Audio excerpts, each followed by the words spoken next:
Hello, എന്താണ് വിശേഷം? എല്ലാവർക്കും സുഖല്ലേ?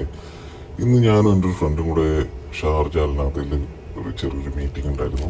അതിനു വേണ്ടി പോയപ്പോൾ നമ്മൾ ഉച്ചയായപ്പോൾ എന്ത് കഴിക്കുന്ന ആലോചിച്ചപ്പോഴാണ് അഗദീർ റെസ്റ്റോറൻറ്റ്. എന്നാൽ പിന്നെ അവിടെ കയറാമെന്ന് വിചാരിച്ചു. നേരെ കയറിയപ്പോൾ നല്ല വെൽക്കമിങ് ആയിരുന്നു. കാര്യങ്ങളൊക്കെ നല്ലൊരു ഫൈൻ ഡൈനിങ് റെസ്റ്റോറൻറ്റ് പോലുണ്ട്. ഫൈൻ ഡൈനിങ് റെസ്റ്റോറൻറ്റ് തന്നെയാണ്. നേരെ വന്നു, മെനു ചോദിച്ചു. അപ്പോൾ ഉച്ച സമയമായതുകൊണ്ട് അവിടുത്തെ വെയിറ്റേഴ്സ് തന്നെ നമുക്ക് സജസ്റ്റ് ചെയ്ത ഒരു കോംബോ ആണ്.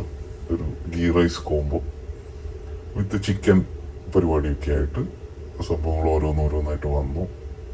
നല്ല സർവീസാണ് കേട്ടോ, നല്ല സൂപ്പർ സർവീസായിരുന്നു. ബാക്കി നിങ്ങൾ തന്നെ കണ്ടു നോക്കൂ, നിങ്ങൾക്ക് തന്നെ കാണുമ്പോൾ തന്നെ അറിയാലോ എങ്ങനെയുണ്ട് അവർ വെൽക്കമിങ്ങും പരിപാടികളും അവർ സെർവ് ചെയ്യുന്നതും കാര്യങ്ങളൊക്കെ നിങ്ങൾക്ക് കാണാമല്ലോ. അപ്പം നമ്മുടെ ഫ്രണ്ട് ആദ്യം തന്നെ ചിക്കൻ എടുത്ത് അതിലേക്ക് ഗീ റൈസിലേക്ക് അങ്ങ് ചാലിച്ച് എന്ന് തന്നെ വേണം പറയാൻ.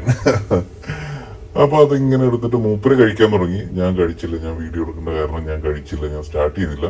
മൂപ്പര് കഴിക്കുന്നത് ജസ്റ്റ് ഒന്ന് പകർത്തിയിട്ട് നമുക്ക് കഴിക്കാമെന്ന് വിചാരിച്ചു. മൂപ്പരാണ് നമ്മുടെ ഒരു കാര്യങ്ങളുടെയൊക്കെ ഒരു ഗുരു. മൂപ്പരിങ്ങനെ കുഴച്ച് അതിനൊരു ഇനീഷ്യൽ ബൈറ്റ് എടുത്തിട്ട് ഒരു അഭിപ്രായം പറഞ്ഞതെന്ന് വെച്ച് കഴിഞ്ഞാൽ സൂപ്പറാണ്. ഇങ്ങനൊരു വലിയ റെസ്റ്റോറൻറ്റിൽ ഇത്രയും ഒരു ചെറിയ പ്രൈസിന് ഇത്രയും കാര്യങ്ങളൊക്കെ ആയിട്ട് കിട്ടുന്ന ഒരു നല്ലൊരു ഗീ റൈസ് കോംബോ വേറെ ഇല്ലെന്നാണ് മൂപ്പര് അഭിപ്രായപ്പെടുന്നത്. നാവില് വെള്ളൂറി. അപ്പോൾ മൂപ്പര് അതിൻ്റെ അഭിപ്രായങ്ങൾ ഇങ്ങനെ പറയുമായിരുന്നു. ഞാനൊന്ന് കഴിച്ചു നോക്കട്ടെ. മൂപ്പരുടെ അഭിപ്രായം കിട്ടി. ഞാനൊന്ന് കഴിച്ചു നോക്കിയപ്പോൾ എനിക്ക് സത്യം പറയാലോ സൂപ്പർ. അതിനപ്പുറം വേറെ വാക്കുകളില്ല ഇതിന്. നല്ല പൂ പോലത്തെ റൈസും നല്ല എന്താ പറയുക, നമ്മള് കണ്ടില്ലേ, പ്ലേറ്റ് കണ്ടില്ലേ? ഫസ്റ്റ് എല്ലാ പരിപാടിയും കഴിഞ്ഞ് ഇത് രണ്ടാമത് റൈസ് ചോദിച്ചവർ രണ്ടാമതും കൂടെ നമ്മുടെ കൊതി കണ്ട അവര് റൈസ് തന്നു. രണ്ടാമത് റൈസ് തരും തന്നെയാണ് പറഞ്ഞത്. ഈ കോംബോയിൽ രണ്ടാമത് റൈസ് തരും തന്നെയാണ് പറഞ്ഞത്. അപ്പോൾ അതും കഴിച്ച് നമ്മളിങ്ങനെ ആ ചിക്കൻ്റെ വേവൊക്കെ കണ്ടില്ലേ നിങ്ങൾ? ചിക്കനൊക്കെ അടിപൊളിയായിട്ട് വെന്ത് നല്ല അടിപൊളിയായിട്ടിരിക്കുകയാണ്. അതിങ്ങനെ കഴിച്ച് സൂപ്പറായിരുന്നു. എല്ലാം കൊണ്ടും നല്ല ഗീ റൈസും നല്ല സർവീസും എല്ലാം നല്ല, നമുക്ക് എന്താ പറയുക, ഒരു 10-ലൊരു നമുക്കൊരു 8.5 മാർക്ക് കൊടുക്കാൻ പറ്റിയ നല്ല സർവീസും എല്ലാം ഫുഡും എല്ലാം നല്ല ഗംഭീരമായിരുന്നു. ഇതിൻ്റെ കൂടെ ഗ്രേവി വരുന്നുണ്ട്, പിന്നെ ചിക്കനും, പിന്നെ സാലഡ്, ഒരു ചമ്മന്തി വരുന്നുണ്ട്, പപ്പടം. എല്ലാം ഗംഭീരം തന്നെയായിരുന്നു. നമുക്കൊന്നിനും ഒരു പോരായ്മയൊന്നും പറയാനില്ല. നമ്മൾ കൊടുക്കുന്ന പൈസക്ക് വർത്താണ് ഈ ഫുഡ്. പിന്നെ ഞങ്ങളിങ്ങനെ കഴിച്ചുകൊണ്ടിരുന്നു. ഞങ്ങളിങ്ങനെ കുറച്ച് കുശലങ്ങളൊക്കെ പറഞ്ഞ് ഓഫീസിലെ കാര്യങ്ങളൊക്കെ സംസാരിച്ച് ഇങ്ങനെ ഇരിക്കുകയായിരുന്നു. കാര്യങ്ങളൊക്കെ സംസാരിച്ചപ്പോൾ ഒരുപാട് കാര്യങ്ങൾ ഇങ്ങനെ സംസാരിക്കാനുണ്ടായിരുന്നു. അതൊക്കെ സംസാരിച്ച് ഇങ്ങനെ ഇരുന്നു. കഴിച്ചുകൊണ്ടേ ഇരിക്കുന്നുണ്ട്, നമ്മൾ കഴിച്ചുകൊണ്ടിരിക്കണമല്ലോ. അപ്പോൾ കഴിച്ചുകൊണ്ടേയിരുന്നു. അതിൻ്റെ ബാക്കി വീഡിയോ നിങ്ങളൊന്ന് കണ്ടു നോക്ക്.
അവസാനമായപ്പോൾ പായസം കൂടെ വന്നു.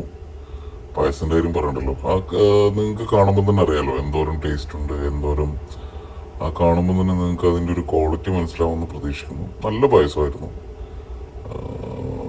എൻ്റെ ഫ്രണ്ട് അത് അച്ചാറും കൂട്ടി അതിൻ്റെ ഒരു കംപ്ലീറ്റ് ടേസ്റ്റ് മനസ്സിലാവണം എന്ന് പറഞ്ഞിട്ട് കുറച്ച് അച്ചാറും വാങ്ങിച്ച് അതിൻ്റെ കൂടെ ആണ് പായസം കഴിച്ചത്. എന്താ പറയുക, നല്ല സർവീസ്, നല്ല ഫുഡ്, നല്ല ഡെസേർട്ട്, എല്ലാം കൊണ്ടും നന്നായിരുന്നു. നമുക്ക് എന്താ പറയുക, കൊടുക്കുന്ന പൈസയ്ക്ക് നല്ല വെർത്തായിട്ടുള്ളൊരു കാര്യങ്ങളായിട്ടാണ് നമുക്ക് തോന്നിയിട്ടുള്ളത്. അപ്പോൾ നമ്മൾ കഴിച്ച ഈ കോംബോ ഒരു ഗീ റൈസ് കോംബോ ആണ്. അത് 24 dirhams ആണ് രണ്ടുപേർ കൂടെ ആയിട്ടുള്ളത്. ഇത് വരുന്നത്, ഈ റെസ്റ്റോറൻറ്റ് വരുന്നത് അഗദീർ റെസ്റ്റോറൻറ്റ്, നമ്മുടെ ഷാർജ അൽനാദയിൽ നെസ്റ്റോ മിയാമാളിൻ്റെയൊക്കെ അടുത്ത് ഡേ ടു ഡേയുടെ ഓപ്പോസിറ്റ് ആയിട്ട്. അടിപൊളി റെസ്റ്റോറൻ്റ് ആണ്. എല്ലാവരും ഒന്ന് ട്രൈ ചെയ്ത് നോക്കുക. ഓക്കെ, ട്രൈ ചെയ്തിട്ട് നിങ്ങൾ ഫീഡ്ബാക്ക് അറിയിക്കുക. Okay, thank you.